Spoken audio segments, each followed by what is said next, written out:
Hey everybody, welcome to episode 52 of the Gecko Pod. Today is an update with me and AJ. We are a podcast for the Gecko community where we talk about the hobby of geckos, the business of breeding geckos, and how all those things come together and all the nitty-gritty nuances of gecko world that nobody else cares about but us. So, it's just a giant nerd fest. That's all you need to know. If you sent this to your friends that weren't gecko, that weren't reptile people, they're like, what the heck are these guys talking about? I've had multiple. Did I tell you the guy who came and worked on my driveway? No. Listen, he's like, what's the name of the podcast? Then the next day he came and was like, I listened to your podcast. It was really interesting. No way. I'm like, really? But he doesn't have reptiles? No, zero. That's funny, man. It was awesome though. But yeah, it's interesting enough. Yeah, it's good. It's been fun, man. It's been fun. My name is Harry, Zero's Geckos, and AJ is, AJ the Reptiles, the man. So good to be here. Yeah, man. What's up? What are we talking about today, AJ? I think, the goal of today, just looking at, it's the end of the year. It's December 6th right now as of recording. Just kind of thinking about what has happened in the last 12 months as far as the hobby goes, our own businesses and collections. I think I wanted to spend a little bit of time today just kind of reflecting on what has happened in the past year, and then maybe see what conclusions we draw from that coming into the new year. Yeah. And maybe what to expect or not expect in the new year. So that's what my goal is. Yep. Yeah. I think it's always good to do these kind of year-end reviews, kind of catch up and see how we've progressed. And it's kind of like, when I, with all the kids that I have, we have on the door, we kind of measure their progress of how they're growing. Mm-hmm. And you put the date next to their little line on the wall. Yep. Yeah, so you can see if we're growing or if we're shrinking. So, so are you shrinking? I'm old enough where I'm going to start shrinking now. That's funny. So let's talk a little bit about what's happened in the last year. So if we rewind a year ago, where were we at? What episode were we at the podcast? Yes, yeah. So we were what number and who are the guests? Okay, so number-wise, I'll have to take a look. But the guests, we were kind of sandwiched in between Tiki's, Robbie Reptiles, and June Point Reptiles. I think it was like 11, 12, 13, or 12, 13, 14. Oh, that's it? Yeah, we were that early in. Let me take a Which is crazy. Look. Wow. Yeah. Yeah, that's crazy, man. Yeah, that seemed like a long time ago. Actually, yeah, seriously. Sometimes I find myself, this might sound bad, but sometimes I find myself like, have we done this interview already? Have we or have we not? Because it's just I lose track. We can always re-interview people. yeah. You get to see the interview twice, so it's good. But we've we're at 52 now, and we had a bunch of episodes in between last holidays and this holidays, and dude, that went by so fast. It was long ago but fast. It's like this weird feeling, So we've done 40 episodes in a year. Yeah, that's pretty good. Yeah, a good accomplishment. Yeah. I think there's just been, I don't know. I think the amount of conversations we've had has been just, I've gained a lot, learned a lot, made a lot of new friends, which has been awesome. That's a highlight for me for sure. Thinking back to the episode, so like June's episode, right? Just reminiscing a little bit. We got to kind of hear about how June came into the hobby and how geckos were almost medicine for him in a time where he was sad and, like a lot of people during COVID. And, just kind of get a picture into how 12 months ago the Korean market was operating and what the culture was there. Yeah, that was one of, when we recorded that episode, that was probably, I think at that time that might have been my favorite episode. It was good. I felt very like invigorated after it. Yeah, for sure. Yeah, encouraged. In what ways exactly? I know you connected with June pretty well, but what in particular made you encouraged? I think just maybe because he had such a joy and a love for animals. That was really special, because I think sometimes when we keep animals for a really long time, maybe the projects are still joy giving and the first animals you produce, but to see like the spark in him for animals in general, like his love for animals. And even when I spent time with him, in October, just a couple of months ago, he still has that. He's very like, he's just got so much like love for animals. So that's encouraging to me. It's like, I need more. I always need more of that, Yeah. That's something I always want to continue to surround myself with. Yeah. I agree. Like if you've been in any job for a long time, which you have for this hobby, it can get monotonous. It could get boring and plain, and especially if you don't have a lot of like new blood and new people excited for what, or new species even. Yeah. I mean, how excited were you for like your waxy monkey frogs? It was just like, dude, that thing is awesome, man. Yeah. But it was like, you got it and you're like, this thing's so awesome, and you're so excited for it. Yeah, but you need that. You need that when you're also feeding a bunch of crested geckos. You need that kind of like little bit of specialness or challenge or joy, kind of having something that is just cool to you and is just fun, Good to switch things up and to kind of spice things up a little bit, right? Yeah. So June reminded you of that, and kind of his excitement and passion for the hobby can really is kind of contagious, right? And that's how I felt. Yeah. Afterward, I was like, man, I just want to I don't know. Because I feel like I was like that for a real long time, where I had that like just immense excitement about everything. And then slowly over time, I don't know if it's just you get accustomed to like when you do it every day, it's not like you love the animals less or you don't take care of them, but it's like your peaks of excitement are lower about certain things. So it's funny how that works. This is why I'm not that old in the hobby, right? 2 years, but I can see why people get salty, why people get bored, and why people get discouraged. And so when new people come in, I love that, because they're like, oh, they kind of breathe new life, because they remind you of when you were excited, right?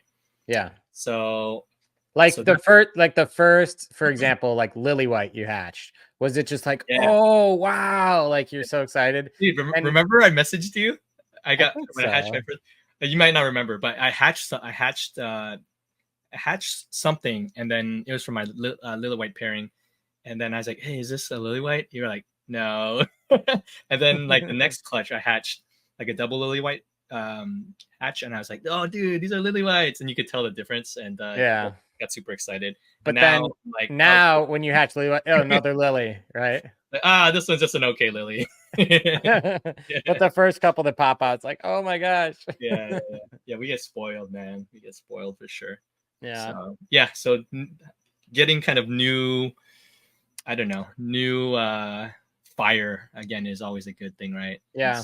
So I mean, for us, hopefully we can provide that as we interview people and they remember of times that were exciting for them, and see people's passion, and I think that really fires people up, right? So and we get to talk to a bunch of newer people in the hobby too, which is cool, because they have that fire and they help drive us to keep that as well, which is cool. Yes. Yes. That is what about for you between those episodes, like the Tiki's, the Robbie, and the June episode? Is there any highlights for you that you thought were interesting or valuable? I think the, within the last year, the biggest thing for me has just been a huge period of growth in terms of knowledge of how to care for animals, of not freaking out over every little thing, and having a much better handle on the overall hobby. So right now I feel comfortable understanding kind of how the hobby works in terms of not just the husbandry and animal care, not just the market, not just how things pair and work, but all of that, right? And understanding people and the community and who the players are and what the issues are, who is angry at whom, and everyone what the clicks are, and that's again, those aren't bad things per se, but just understanding where we're at in the hobby and how we can improve and get better. Even for us, like we could probably, people might see us and we're our own clique, right? In terms of the podcast and kind of, I mean, I hope that that's not the case, but yeah. But I imagine that people see that to some degree. But our goal is not that. Our goal is to be as open as possible and trying to collect and gather as many people as possible. And so for me, my takeaway is just that I was just in huge learning mode as much as I can. I still am right now. I think that's just kind of my natural demeanor, is to just learn as much as I can. And so talking to all these different breeders and getting their perspectives and understanding that some people do things differently. Actually, a lot of people do things differently, and it's okay, right? Yeah. And just trying to have a better overall handle on the animals and how to keep them healthy and happy and just make cool things. I think that's been really helpful for me this past year. So yeah, you've learned a lot. I mean, you've learned a lot, and your collection has grown a lot. You've refined stuff. You've gotten some nice stuff, produced some nice stuff. Yeah. So I think your world has changed a lot. It's been good, man. Yeah. In the last year, as far as Geckos. Yeah, my favorite thing is it's just really been connecting with you, AJ, and just making a lot of friends. And so that even if the Geckos were gone, we still have our friendship. So I think that's been the biggest thing for me. So it's been good, man. Yeah, that's awesome.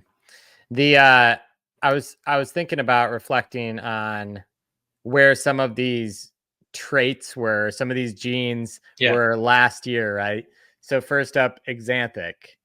So I was in Vegas, and when was it? When was Vegas? I think was that in was it September? August. It was summertime, right? I honestly don't remember. It could have been whenever it was. It was in like Q3, Q4. It was hot though, right? When you went to Vegas? No, it wasn't terribly hot. Oh, really? Whatever. It was Q3 or Q4. Q3, 4, okay. But that's the big famous show where Altitude sold a bunch of really expensive Axanthics. Yeah. A bunch of Korean buyers came to the US and bought a bunch of animals from Brian. And that was the tippy top of the Axanthic market, right? Yeah. That 40K, was like 45K Axanthic. 40K, 45K. They were super expensive. And then that was here. And then it just started. It was like a free fall from that show forward. Yeah. I remember a week or two after that show, I remember seeing a Korean breeder's Instagram. They had like a reel or something, and they had, I think it was 3 or 4 8-foot tables, front to back, the entire thing, the entire 4 tables, like 6 cups deep and the full length of 4 tables, just lily white Axanthics. Man. And I was just, I remember saying to you guys, I'm like, yeah, that's over. I'm like, there's legit on these tables 400 lily white Axanthic babies. I'm like, I remember seeing that. This is nuts. So that's crazy, because like back then the Axanthic prices were crazy. Even for the individual buyer, it was like at 10K, right? 10, 12K. That's crazy. I mean, nobody had seen geckos at those prices ever. Like lily whites when they came out were never that priced. Yeah. Not like that was like the new heights. And granted, it was a recessive mutation, but I think that kind of set a bar that has other traits now have been kind of measuring up to, Cho Cho, Hypo, Fraps and Caps when they first came out were kind of they kind of used the Axanthic pricing almost as a guide for how high they could go. Right. Which is interesting. Yeah, and then as the Axanthic prices continually fell, I think people were in denial, right? Because we all spent so much money on Axanthics, or so many people did. Yeah. And then they're like, no, even when it was like, I remember it was dropping. So even in May, I remember in May we had Flora Fauna. Axanthics were still priced between 5 to 8K. No, I think that they were like 7 to 10. Okay, yeah. Because I got an air quotes good deal on mine, and it was like 7,500. Right. So I got mine also for 8, right? And that was that November.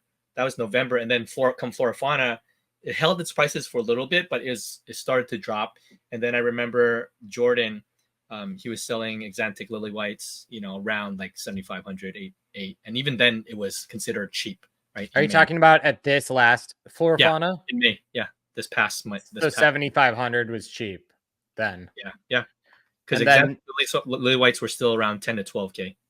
And then now, if you want to buy a US lily white Axanthic, they're what, 3 to 4? Yeah. Well, I saw Cryptals had one for 5K, but you get one for cheaper. Yeah, but like I think Brian had them on his website for like for like what, like 4 as adults. Yep. Because and then he had Black Friday. Yeah. So and then Korea obviously is selling them for dirt cheap. Like they have them like nothing, right? And so yeah, man. It was it's very different. It was a free fall, but I think it's tough. It's a tough pill to swallow, but it wasn't completely unforeseen, I think. No, I mean, I think it's one of those things where it was a classic supply and demand, where it was like the price was inflated. So the price was inflated by the Korean market. Yes. Because the way Brian was working his website was that people could make offers when he did like weekly drops. People could make offers, and the offers just kept climbing. So like the first one was like, oh, he was going to list it for 10, but somebody offered him 20. And so they bought it. And then the next time he was going to list it for 20, but somebody offered him 30. Yeah. And then he lists for 30, somebody gives him 40. And he lists for 40, somebody gives him 45. It just like kept climbing, right? So it was just like competing for guarantee that you're going to get the animal. Yeah. And so then outsiders looking in just saw money like, I need to breed Axanthics. And then it became the gold rush of trying to buy hats, trying to buy these animals because you wanted in on the pot, right? Of producing them. And so, and then once Korea was satisfied with like what they needed to buy, once the demand was met, then the prices, no one in the US was paying 30,000 for an Axanthic. So they went from 30 or 40 to like 10 very quick. Yeah. And then from 10, they went to 2. Yeah. It felt like 10 to 2 was, it wasn't like overnight, but I feel like that was only like a couple months. Maybe like a few months, like 3. Which is pretty, I mean, in the grand scheme of things, pretty quick. Yeah. But I mean, it felt like when that was happening, it felt like, man, what's the bottom, right? Yeah. I mean, we're like still in the US, like, I mean, I feel like it's somewhat stabilized right now, but for a while I was like, okay, what is one worth right now? 4. Okay, well, I just saw one for 2. Okay, well, is 2 the new number? Okay, choose a new number. Oh, I just saw one sell for 1,500. Yeah. Okay, is that the new number? It's like, yeah, I mean, it's funny because I bought mine in November from Josh at Jerk, and then that was November, right? That's just a little over a year ago, and then I'm just about to breed it this coming season, and now it's now we could have got the same thing for like 2K, ready to breed female visual, probably from Korea or something, you know. So, is yours a phantom? Yeah, that's cool. Yeah, Phantom X. Yeah, but yep, yeah, but interesting market swings. Nobody was immune, so it's okay. We all took that ride together. So yeah, for sure. Some people got stung worse than others. Some people left the hobby. Actually, many. The rest of us survived. If you're watching this, you probably survived, so you're good. If you're watching this, you probably still have your Axanthics and you're still around. Yeah. So, all right. So Axanthics, what happened with caps? Where were caps a year ago? Yeah. Where were caps a year ago? Caps were still. This is probably going to be a little bit of like, excuse our timelines if we're not completely accurate. But a year ago, the narrative was definitely still you needed to produce supers to have proven caps. No. So remember we had Butler's episode in October, and that's when he first said like, oh, you know, he kind of made a mistake with super caps in terms of the investment. And so we were just hearing news that supers were. That was October, so a couple months later. But I feel like it took a little time for the narrative to shift from, like, people still were preaching hard that you had to make supers to be able to sell your animals as caps. Yeah, it was on the. I would say it was on a decline, but yeah, there were still some talks of that. Yeah. Yeah.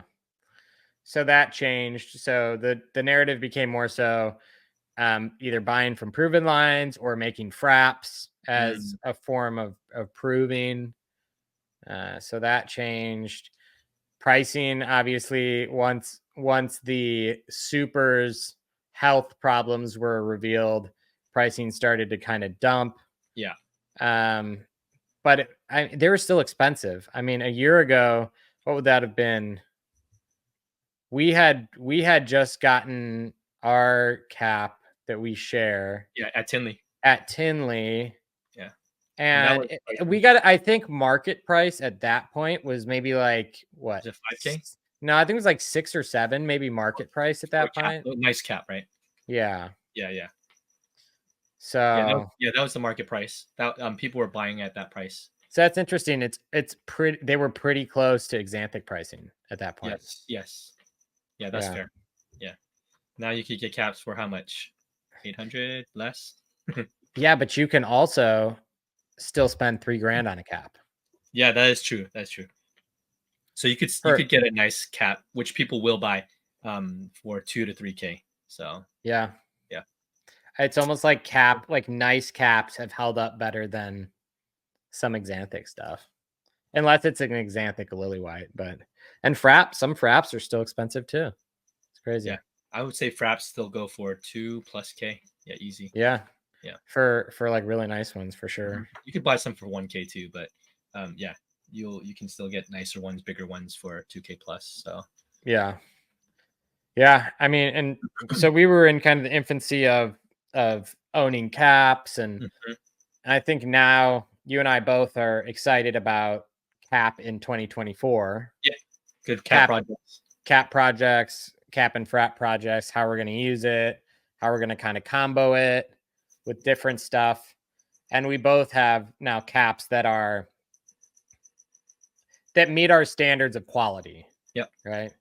That meet the standard of quality that we're happy with. Don't have spots, all that stuff. So yeah, it was hard. It's hard to shop for that. So hard. It was. Yeah. There's still a good market. I feel like for like anything, for quality caps. Yeah, people will still buy quality caps. Look at lily whites. People buy quality lily whites still. Yep. That is true. So it's not completely shot. And then what about Sables? Where were we at Sables last year? I don't think any had been sold in the US. at this time last year. Yeah. Right. Something was sold at Tinley.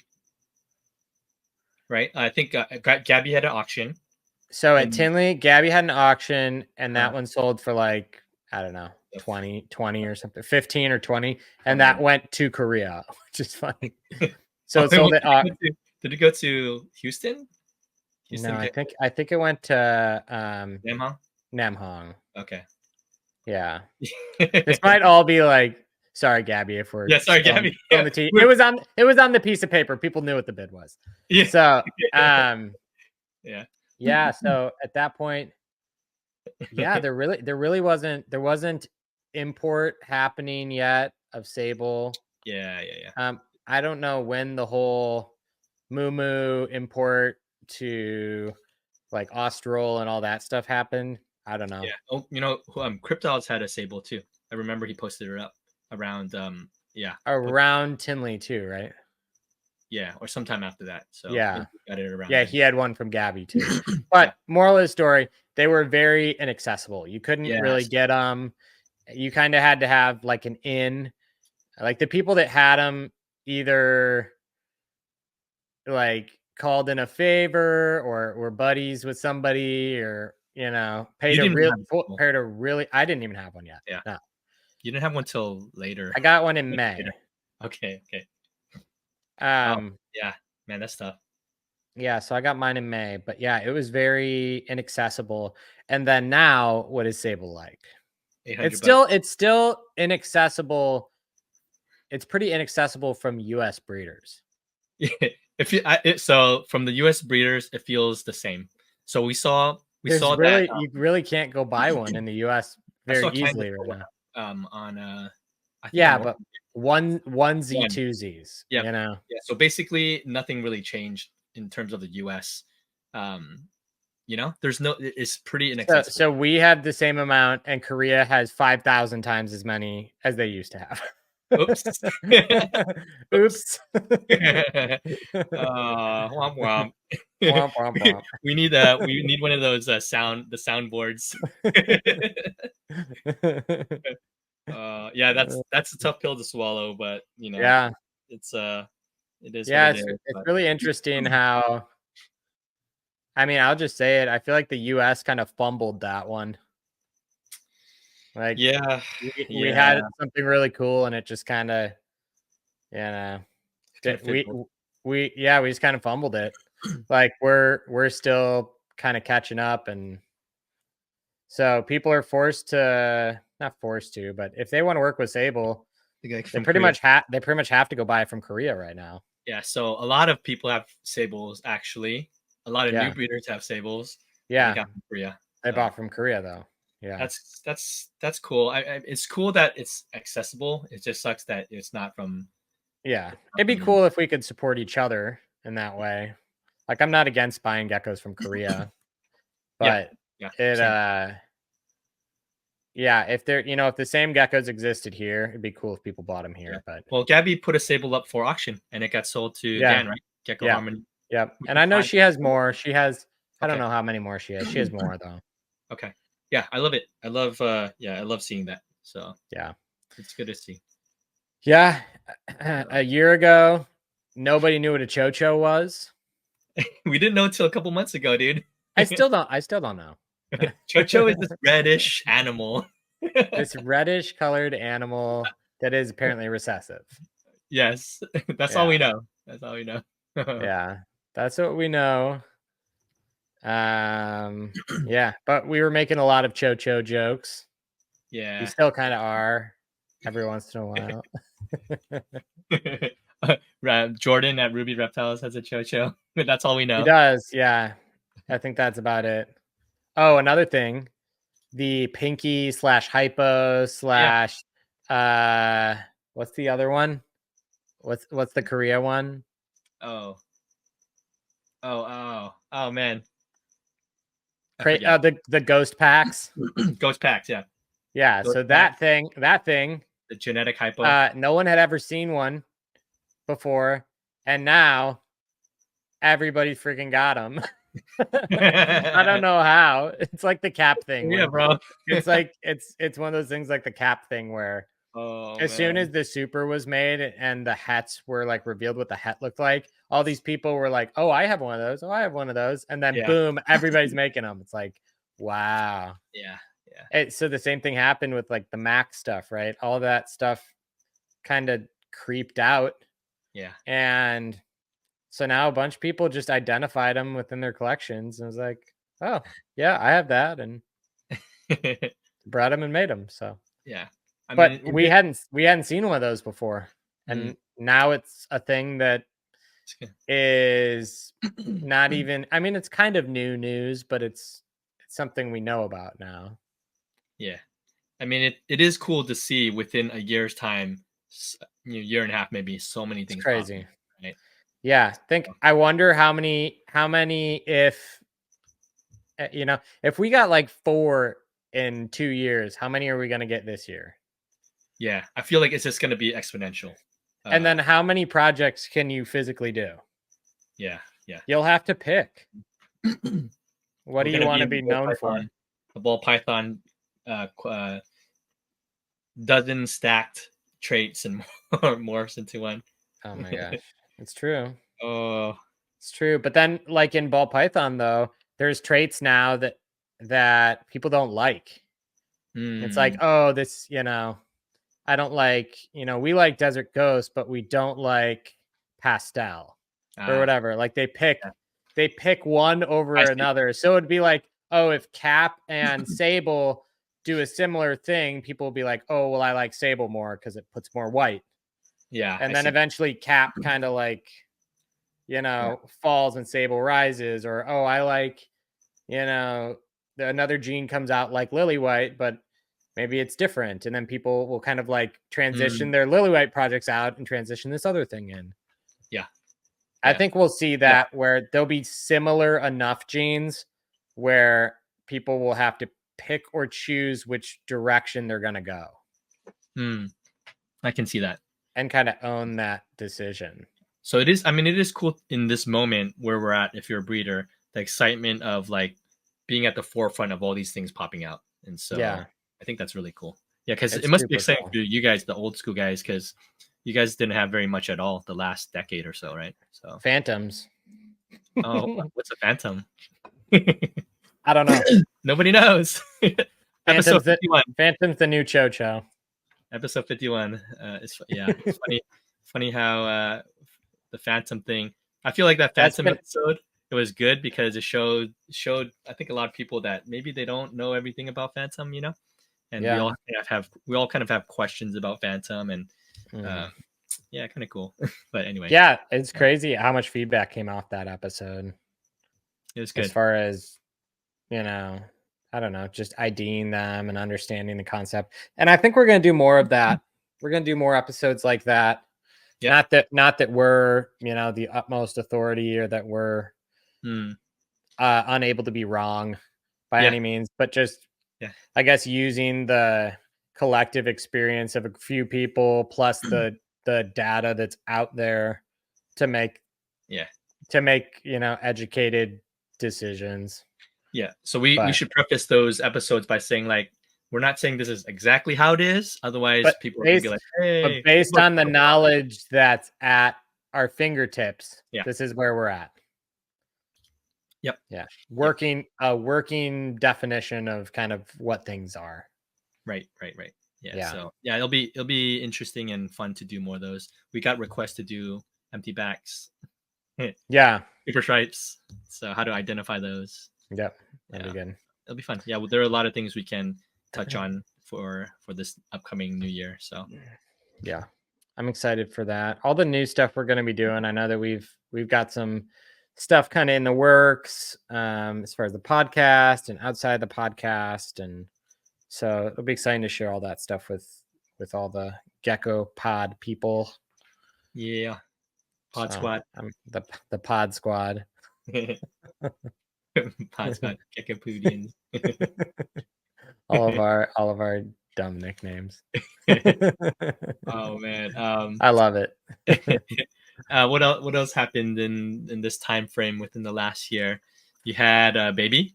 I did have a baby. Yeah. You had baby Henry in May. Yeah.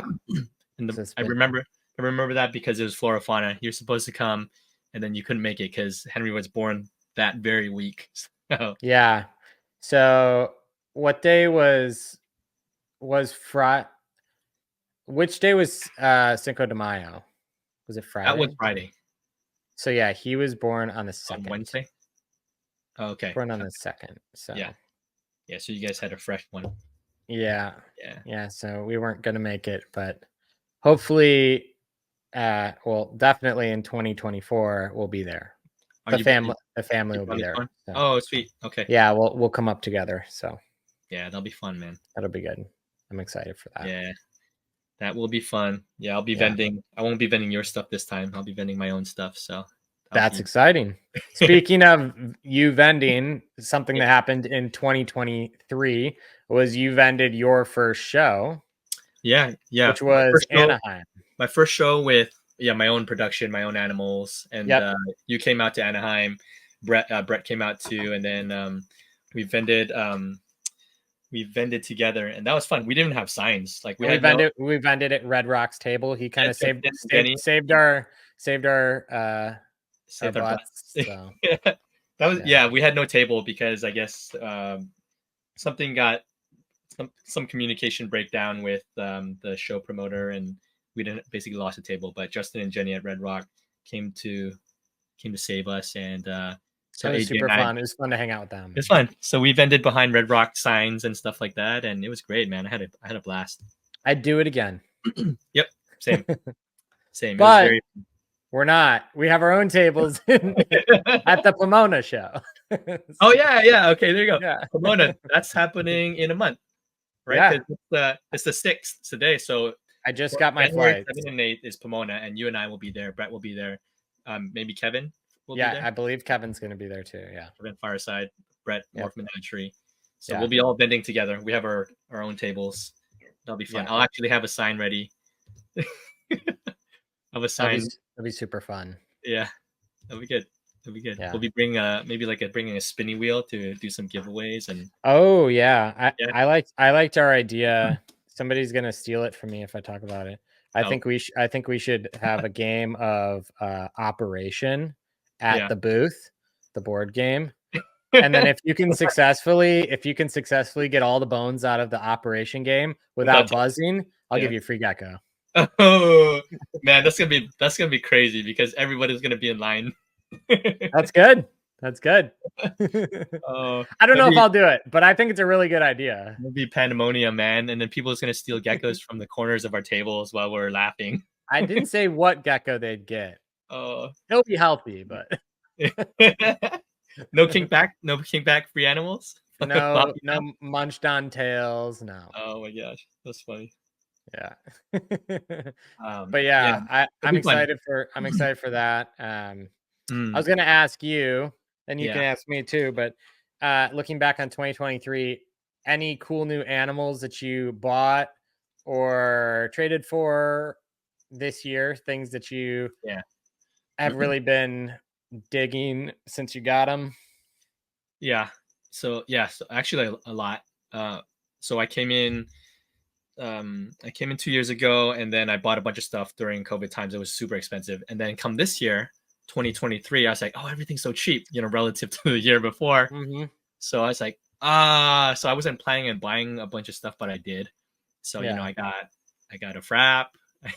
I got, what else did I get? I got a pixel, these morphs, and I got a bunch more of these white animals, because working on our high coverage, creamy, the creamy project, the high cream project.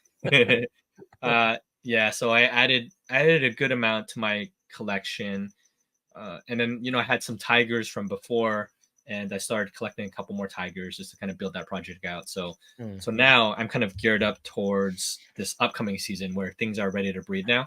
And I'll be putting a lot of things together. So this upcoming season should be, I'm super excited about it. And so there's a lot of things we can combo together and build out. And so But yeah, I mean, those were some pricey additions, but relative to the prior years, these things were a little bit more inaccessible, right? And so yeah.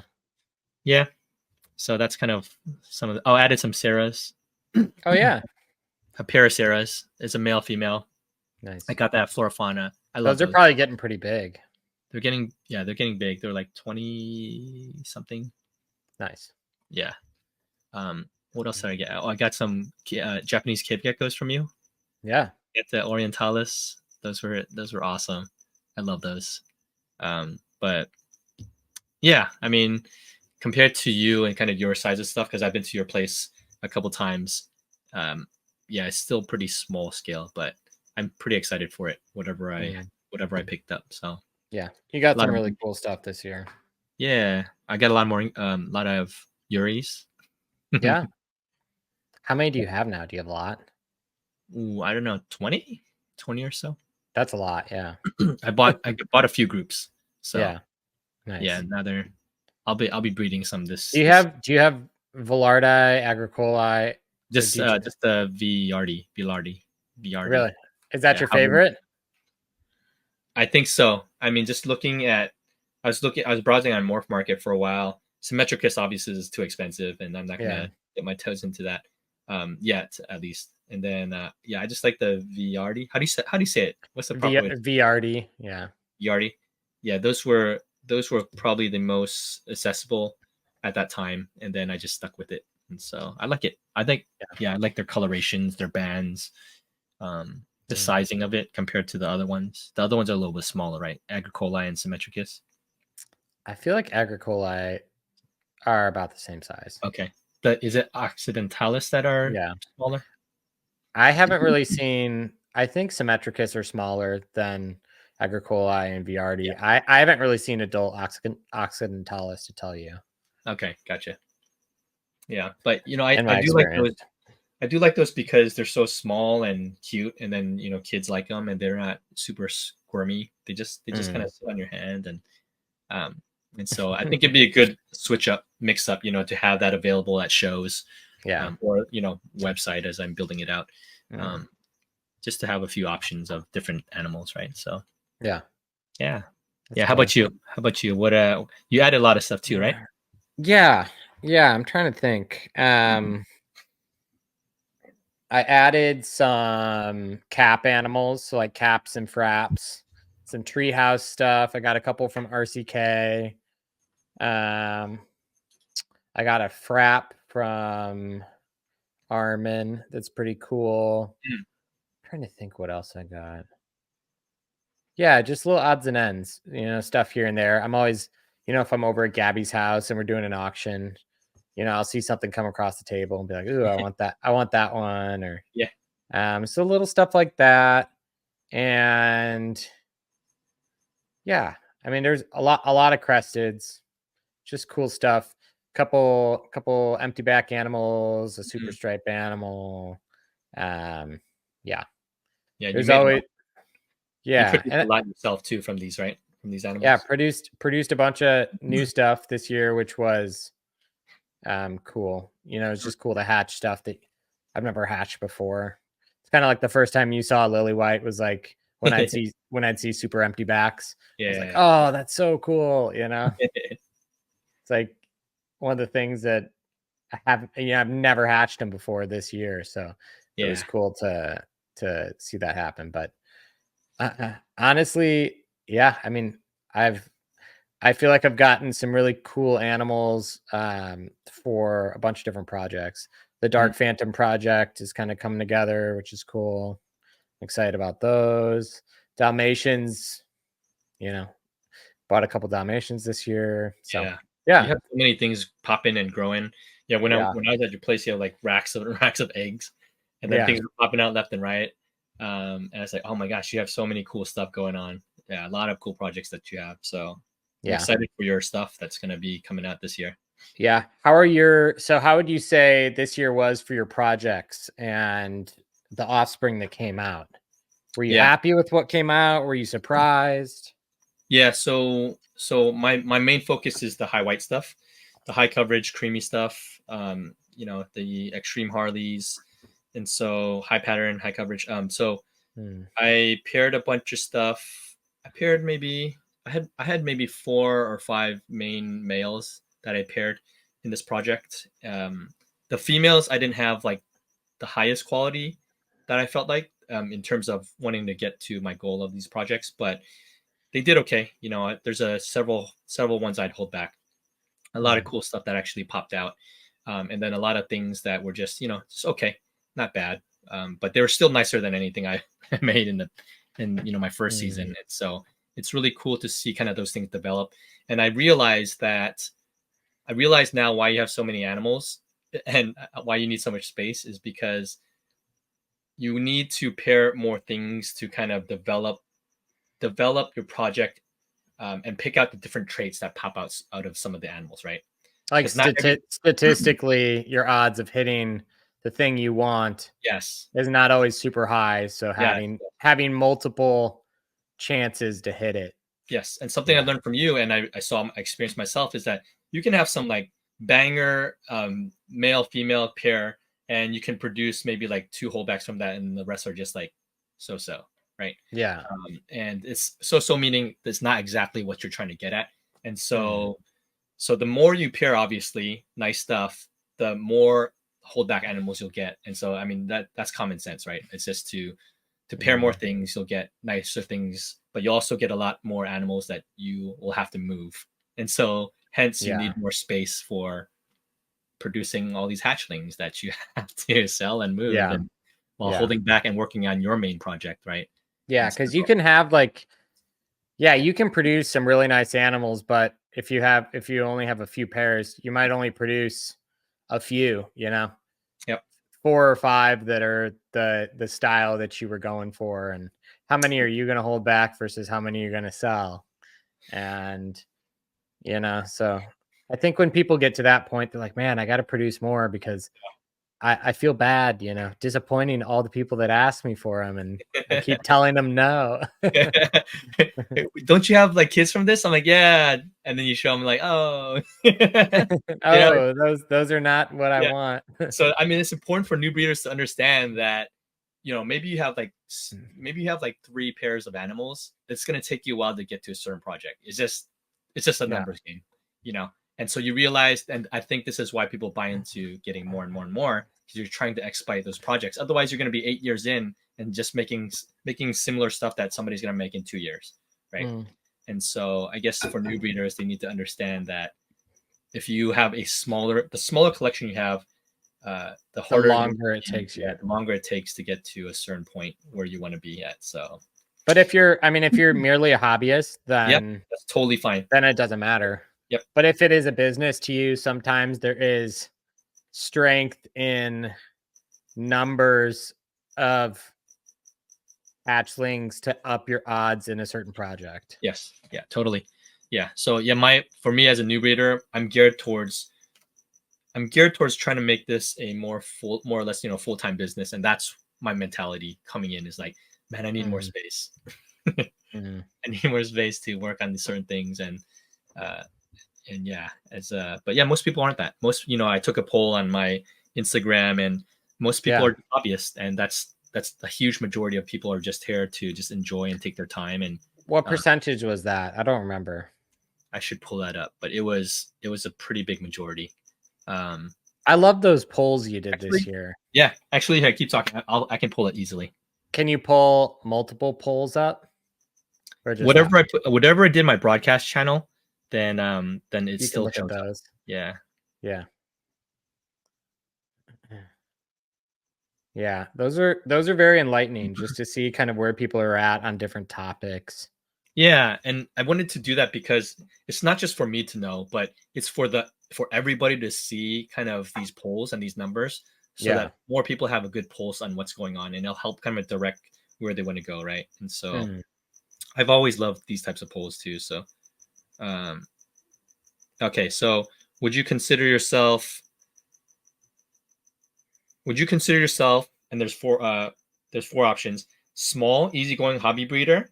Okay, so that's a huge majority. 93 people voted that one, right? What's percentage? It doesn't show percentage, but Yeah, I'll just go like this. Maybe you can see it. Okay. Can you read it? I can read it, but I can't see the numbers. Okay. So it's 93, the first one. Okay. Just tell us the numbers after we read it. Yeah. The second one is more serious hobby breeders, part-time hustle, 78. And then already full-time and wanting to grow, 11. And then what's this one? I'm reading it backwards. Trying to breed for a full-time or income. a full-time income, 10. See, so 93 to 78 is more hobby. Yeah. So a huge majority is just small, easygoing hobby breeder. They're not worried about too much about the money and the income. And so it definitely changes and gears your mind towards, like how you work and do things. And so that was a learning thing for me too, because I wasn't sure what I wanted to do that early on until later on. Then I was like, okay, I think I want to take it a little bit further. So yeah, yeah, that's interesting. I think projects this year for me, yeah, I've been, it's so funny each year, and you'll experience this too. Like 2022 ends and it's like, oh my gosh, I'm so excited for 2023. That's my year. And then 2023 happens and you're like, 2024, that's the year. I experienced one year that I was like, my first year season, I was like, oh, I only did 3 pairs at 15 animals. And then this year I was like, okay, I'm excited. And then I filled out my rack with hatchlings. I'm like, yeah, but okay, now you're like, but next year is going to be crazy, Yeah, that's what we keep saying. Yeah, but I think that's awesome because it gets you excited about like you have to have something to hope for. Otherwise it gets boring. Yeah, for sure. And so I guess I'll say, I think I accomplished pretty much everything that I wanted to in 2023 as far as like my goals. I have like I have a couple like running documents that I kind of write at the beginning of a year. Yeah. Which are kind of my goals for projects, my goals for business, and maybe new things I want to do, and maybe shows I want to vend, online things I want to do, all these different things. And I looked back at that and I feel like I did everything that I wanted to do, which is cool. Awesome. What were some of those things? I think, having an employee was on there. I didn't have an employee a year ago. Now I do. And yeah, Abby's been awesome. And I think she's going to start working for me more, which is going to be great. And then, just some of the projects like producing, like I had never produced a super empty back before. And then now I've probably produced like 30 of them. Yeah. So that was cool. And a goal of mine was to prove out animals that I had that are heterozygous empty. So I'm not saying empty back is recessive. I know some people are confused by that. One copy of the gene. So single copy of the gene, empty back. Yes. I bred some of those animals that I had in my own collection, and animals I theorized were that, and I made supers out of those pairs. Cool. So that's cool because I actually, not only did I buy super empty backs and breed them together and make them, I was able to identify hets within my old school collection. Yeah. And then be like, okay, I think these two are hets, breed them and produce supers. So you didn't accidentally happen to do that years before? Never. I had never made one. But you had it in your collection, which is crazy. Okay. But I wasn't, because I was always doing, outcrosses. So the way I did is I took like known hets that weren't from my stuff and bred it to stuff that I theorized was hets in my own collection to see if I made any supers. And I did. So so that's just been cool. Like some of the animals, like who proved out, Prism proved out, Bloodbath proved out, which is crazy because he doesn't look het because he's got so much cream coverage. Yeah. So a handful of my animals I already had, which was cool. So those things, I think also just like the growth in the Frostline has been huge as far as the popularity of it and the numbers of them I'm producing now, and quality of them continues to increase. So yeah, I've been really happy with that. And just honestly, the biggest thing for me is just all of the variety that I'm hatching. I think for a lot of years, and Gabby had said this to me when I first moved down here, she's like, you need to buy some animals because you've been doing the same thing a long time.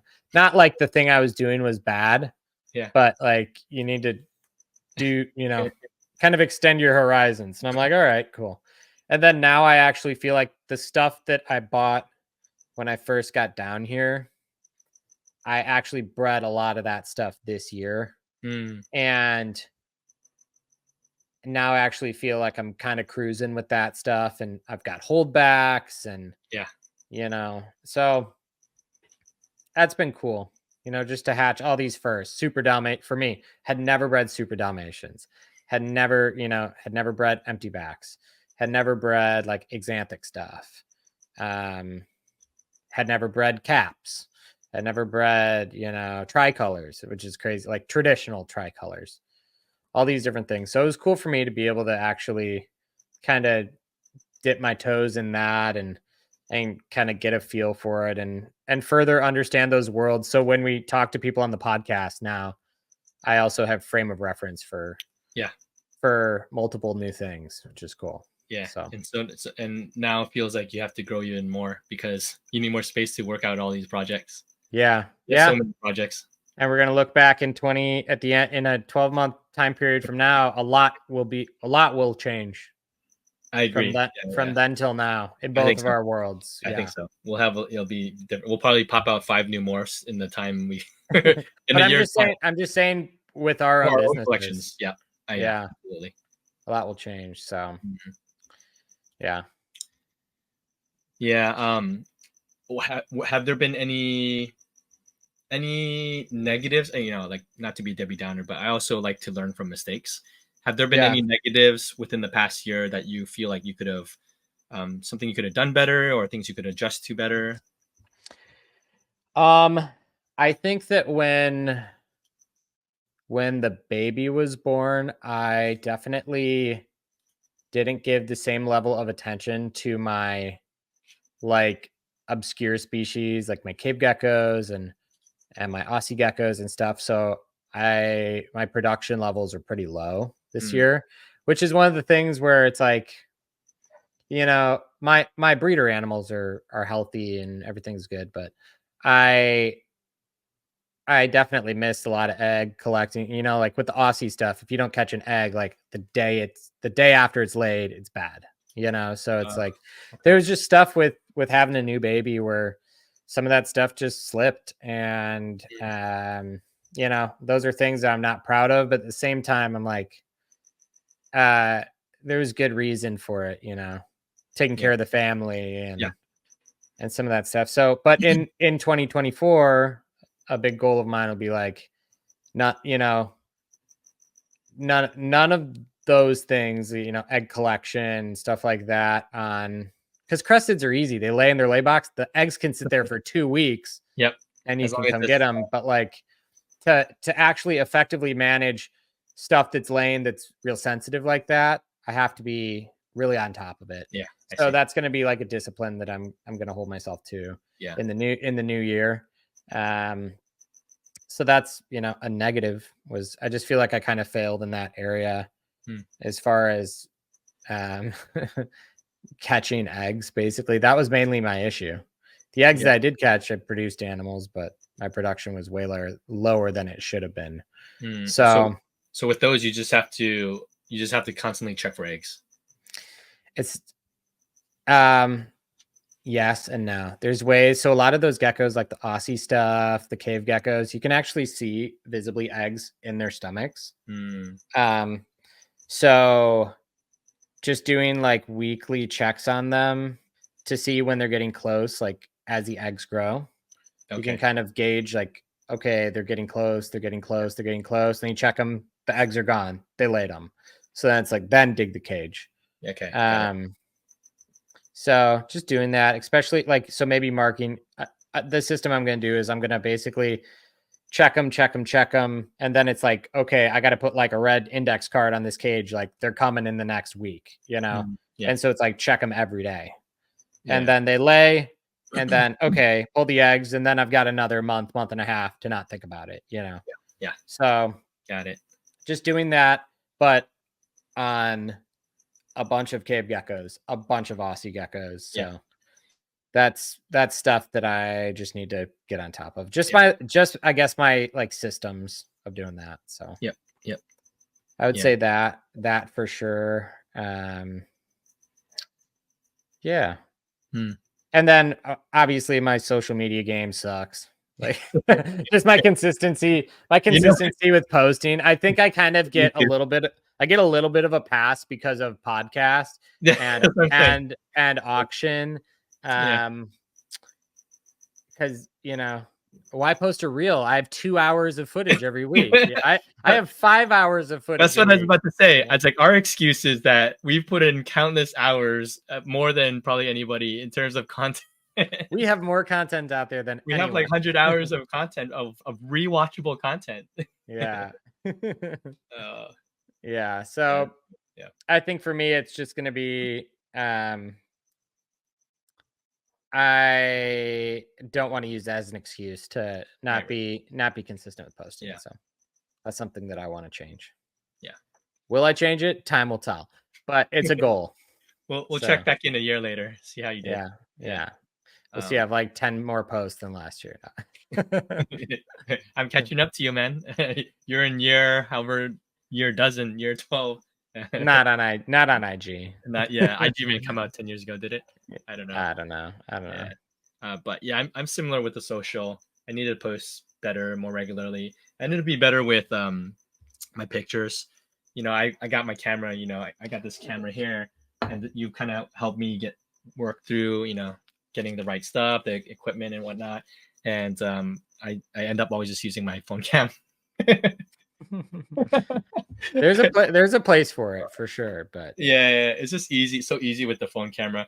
And but yes, I need to be better with pictures. I need to be better with posting. I've listed like over a dozen animals on Morph Market, but I still have so many I gotta list, you know. And I think for me is just I didn't need to be disciplined with kind of that structure of the business aspect of like, okay, if I want to be pushing sales, then I need to be consistent with what I'm doing. And pictures I haven't been doing good on in terms of listing things properly. I need to get my website up, breeder pictures. I just been dragging my feet when it comes to that. And so I think this year we'll both have new websites for sure.